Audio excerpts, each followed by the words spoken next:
Bill Maher hosted Jordan Peterson on his podcast, and they spent most of the time debating about God and religious belief. Maher asked Peterson why he's trying to revive the dead hooker that he believes religion to be, and Maher said that he believes that human beings will not leave the medieval period until there are no theists left on earth. Finally, and this is what I'm going to talk about here, he said that the patriarchal structure of marriage and the call for women to be obedient and gracefully submit to men is primitive and, quote, out of step. Listen to what he says here in this clip, and then pay attention to Jordan school him with the facts over what women actually need from men. I'll then finish with why we need to suck these feminist beliefs out of the minds of men. Check this out. Again, not to pile on with the religion, but like the Baptists, a number of denominations in this country follow quite seriously the writings in the New Testament. Women should be subservient to the husband, things that are very out of step with, I mean, even Harrison Butker, I don't think is on the page with all of this, but really out of step with where we are today. I mean, a woman should gracefully submit, I think, are words in the New Testament.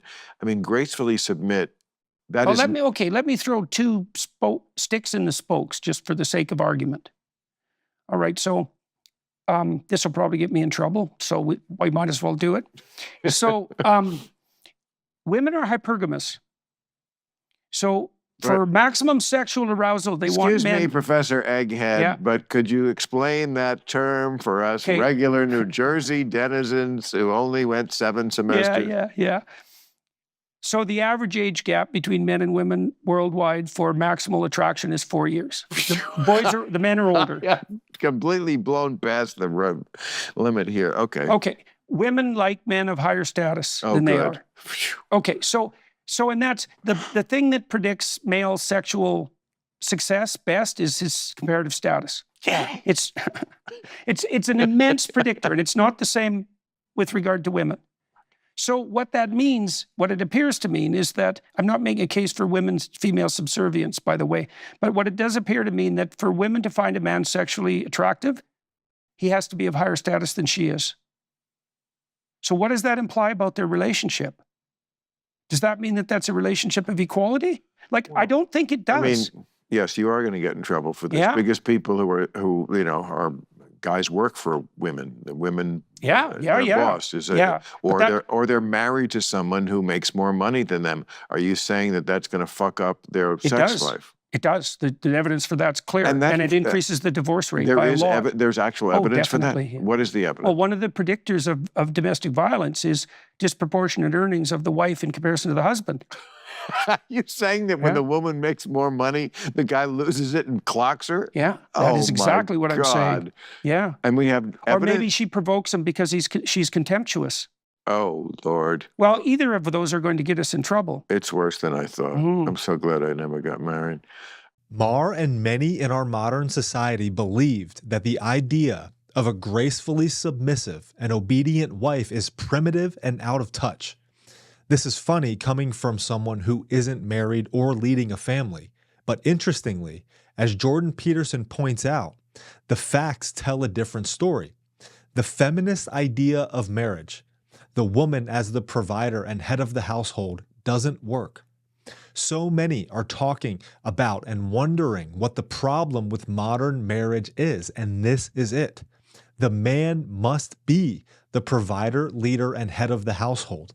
In addition to what Peterson brought up here, those communities with the lowest divorce rates and thriving marriages and families, like the growing conservative movement within the Catholic Church, maintain a patriarchal structure that is properly aligned with natural law and order. The modern feminist vision of a marriage has failed. The reversal of roles and submissive and obedient husbands is a distortion of nature and how we were made.